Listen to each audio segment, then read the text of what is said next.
This is Isaiah Sharp reporting from my church, Evergreen Christian Community. This church has been serving the community for over 100 years according to ECC's website. I wanted to know what worship means to the staff and leaders of ECC. Daniel Sabo is one of the pastors at Evergreen Christian Community. My role here is associate pastor, so part of that is I oversee the worship and tech, the creative arts here at the church. I've been in ministry since I was 18, so long time, and I've been here at Evergreen for 2 years.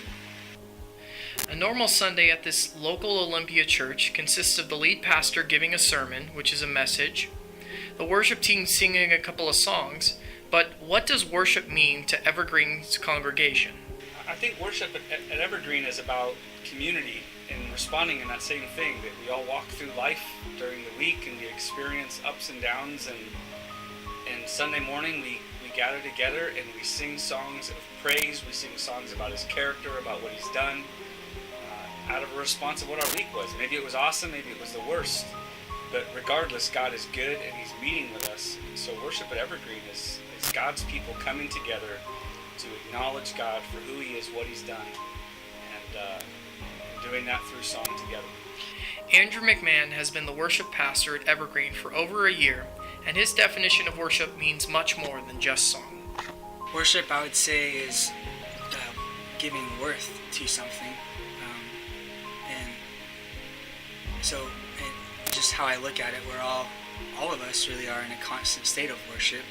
It just depends where that worth is being pointed to. A lot of us, it kind of sounds weird, but we worship. The things or activities that we have to do in life. It's just giving worth to something. And so, worship, I guess, in my perspective, would be giving worth or giving worship to God. Andrew has a 3 R's rule to what worship means at ECC. So there's kind of a working definition that we use for walking in a life of worship, giving worth to God, and that is respond, receive, and release. And it's just we're in response, always to be in response to God, who His Word says He is. And then we're supposed to respond, receive, and then receive what Scripture and what God says about us, who we are, when we become a believer, and who we are, and we receive the truth of who we are, and we release the life of Jesus to those around us. And so that's kind of a working definition of worship, and it's what we're trying to develop and cultivate.